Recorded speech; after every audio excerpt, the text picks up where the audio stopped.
डिसेम्बराव नायलाय मा रखम दैनि बानाया बोहैगोन UPPL खहा जाया सोर बुंदों बेखौ लाना फै आंनि खाथियाव इलेक्शन जाखांनायनि उनाव जुदि सोरखौबा समर्थन खालामब्ला अन कन्डिशन जों समर्थन खालामगोन आरो बिसायख'थिनि सायाव जों रावबो राजनिति हान्जादों जोङो एलायन्स खालामा जों हारसिंनो गेलेगोन गावनि गाइखेरखौथ' रावबो गोखै होननानै लाया इन्ट्र' भिडिअ जायफोरखौ नुदों जोङो लासैनो नायलांबाय थादिनि दा गिबियावनो बयनिसिमबो आंनि खुलुमनायखौ जासिबाय लोगोसेनो आसा खालामो नोंथांमोन बयबो मोजाङै दङ लोगोसेनो मिजिंथियो नोंथांमोना भिडिअखौ जोबजासिम नायगोन आरो लोगोसेनो मिजिंथिबावो जे नोंथाङा जुदि चेनेलाव गोदानै नुजाथिफैदोंब्ला एबा चेनेलखौ जुदि अनसायोब्ला प्लिज साबस्क्राइब खालामनानै लादो आरो खाथियाव थानाय बेल आइकनखौबो थुनानै लाबानो जाबाय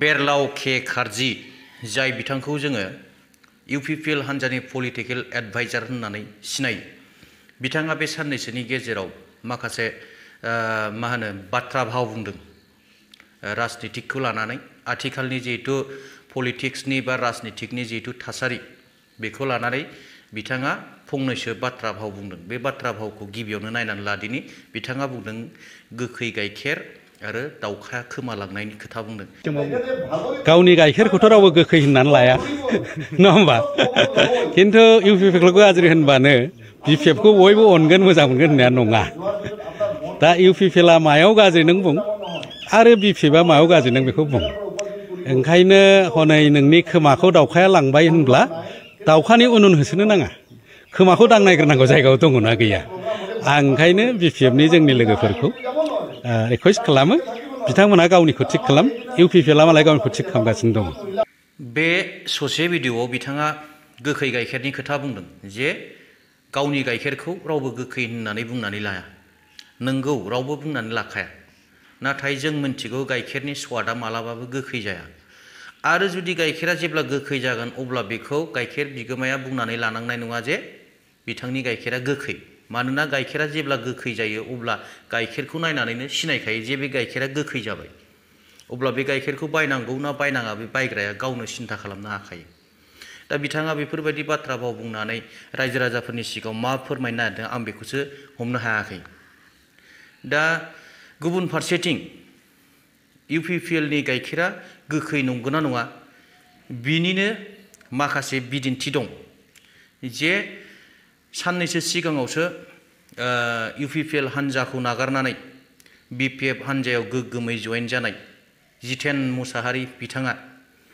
UPPLनि गाइखेरा गोखै नंगौना नङा बा गाइखेर गोखैखौ फाननो थिनबाय थानायनि दुखु मोननानैनो UPPL हान्जाखौ नागारनानै BPF हान्जायाव जयेन जाफैनाय बेबायदिबो माखासे बिदिन्थि दं बिदिब्ला बिनि बिदिन्थिखौ बे भिडिअनि गेजेरजों नायदिनि गामियाव जौगाखांनायनि माखासे बिथांमोना बाथ्रा दंमोन बेखिनिया जाफुङाखै थ' बेनिखायनो आंबो सानबाय मा जे जुदि UPPLआ जेबोखौनो मावनो हायाखैबा थ' माथो आरो बेयाव जों रायजोनि सेवा खालामनोसो फैदों नङा होमबा रायजोनिनो जुदि मोजाङै सेवा खालामनो हायाबा खाखनाव थानाय सरकारा थ' बे सरकाराव थानानै मा लाब गतिके हाग्रामाखौनो जिथु रायजोफोरा आरो नागिरफिनदों आरो गामि गामि हाग्रामा सारनि आरो BPF नङा होमबा बे BPFनि जिथु धौ सोलिदों गामि गामि हाबनानै जों सोंनानै नायोबा रायजोफोरखौ गैया UPPL सरकारा जेबो मावनो हायाखै जोंनो हाग्रामा सारखौ नांफिनगौ UPPL सरकारखौ जोंनो नांला बिदि होननानै बुङो अब्ला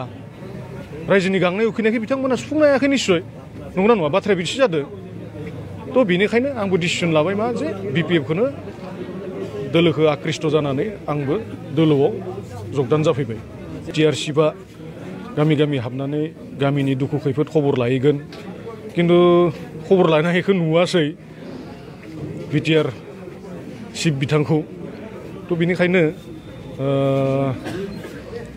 बिसोरो ओरैनो खुगायाव बाथ्राखौ बारा बुङो खिन्थु मावनायाव एसे खम नुयो आरो माने बारा बुङो बिथांमोना UPPL दोलोआ लस जाया बेखौथ' बुंखायो गाबोन आं नङा सोरबा ओंखारबाबो बेखौ बुंखागोन ना UPPLआ जेबो खहा जाया नायलाय मा रखम खहा जागोन नायलाय सोर बेलाय बुंग्रायालाय खहा जाया होननानै डिसेम्बराव नायलाय मा रखम दैनि बानाया बोहैगोन UPPLआ खहा जाया सोर बुंदों बेखौ लाना फै आंनि खाथियाव बेयाव जोङो मोनसे मेगा जयनिं प्रग्राम जों बेयाव लागोन आरो बेवहाय UPPL नङा बेवहाय गोबां राजनितिक दोलोनि दैदेनगिरि एबा मावथिफ्रा जोंजों जयेन जागोन आरो बेनो बिटिसिनि बिपिएफनि 40टा कनस्टिटुएन्सिनि बयनिख्रुइबो देरसिन आरो बांसिन जयनिं प्रग्राम होननानै जों मिथिहोनो हागोन आरो नोंथांमोननि प्रेस मिडियानि गेजेरजों। बे ससे भिडिअखौथ' नुबाय, दा बे भिडिअखौ नुनानै रायजो राजा नोंथांमोनहा माबायदि मोनखो जे जितेन मुसाहारि बिथाङा थारैनो मानि थाखाय सरकारजों थायालासिनो सरकाराव थानाय UPPL हान्जाजों थायालासिनो नागारनानै मानो BPF हान्जायाव जइन जाफैखो? दा बे ससे भिडिअखौ नायब्लानो रायजो राजा नोंथांमोनहा हमनो हाखायो जे बबे गाइखेरा गोखै, बबे गाइखेरा गोदै, बबे गाइखेरा गावनाय, बबे गाइखेरा दाखा जानाय, बबे गाइखेरा माखन जानाय। अब्ला रायजो राजाफोरनो आङो बेखौ गुवारै बुंफ्रुनानै होनांखाला। दा बे ससे भिडिअआ जानानै थांबाय। दा आरोबाव बारग' मन्त्रि रिहन दैमारि साराबो आथिखालनि राजखान्थिनि जिथु थासारि बेखौ लानानै माखासे बिबुंथि होदों। बिथांनि बिबुंथिखौबो एसे नायलांदो। BPF दोलोआव जइन खालामहैदों। जों दिनैनि तारिखाव नुदों जे UPPL आरो BJP सरकार BTCआव बिथांमोना फेलें जाबाय। बिथांमोना जिखिनि कमिटमेन्ट होदोंमोन बे कमिटमेन्टखौ मोनसेबो लाखिनो हायाखै। बेखायनो रायजो राजाफ्रा बिथांमोननि सायाव खुनु आस्था आरो भरसा गैलिया। इभेन रायजोल' नङा, बिथांमोननि राजखान्थि हान्जा गावसोरनि दोलोनि नेतृत्वनि सायाव बिथांमोना फोथायनाय गैला, आसा गैलिया, भरसा गैला। बेखायनो बिथांमोना उपयुक्त राजनिति हान्जा हिसाबै BPF राजनिति हान्जाखौ नुहुरबाय। मानो होनब्ला थांनाय 15 बोसोराव हाग्रामा महिलारि बिथांनि दैदेननायाव जि सरकार सलायबोदों BTC ओनसोलाव बेखौ बिथांमोना नुहुरदों। आरो दानि जि सरकार प्रमद बर' बिथांनि दैदेननायाव हाग्रामा महिलारिनि दैदेननाय सरकारा गोबां मोजांमोन, गोबां मानसिफोरा सुबिदा मोन्दोंमोन, जौगानाय खामानिफोर जादोंमोन। आरो बेखायनो रायजो राजाफ्रा मोनसे आसा खालामदों आरो हाग्रामा महिलारिया जुदि सरकार पार्टि खालामोब्ला मोजां सरकार जागोन, जौगानाय फैगोन, जोंनि गेजेराव मोनसे खौसेथि फैगोन, अनलायनाया फैगोन। हयथ' बिथांमोनाबो नुबाय, बिथांमोना UPPLजों लोगो जानानै सरकार दादोंमोन। दा नुबाय जे UPPL राजनिति हान्जाया BTC ओनसोलाव जेबो मावनो हायाखै, बिथांमोननि सायाव खुनु भरसा गैला। रायजो राजाफ्रा BPF राजनिति हान्जायाव दोलो दोलोहै जगदान खालामदों, समर्थन खालामदों। बेखायनो हयथ' बिथांमोना गुबुन मोनसे राजनिति हान्जाखौ नागिरदों लोगो लालायनो थाखाय। बिथांमोनाबो जिहेतु राजनिति खालामदों, सरकार दानांगौ, हेफाजाब नांगौ। बेखायनो बिथांमोना BPF राजनिति हान्जाखौ नागिरदों।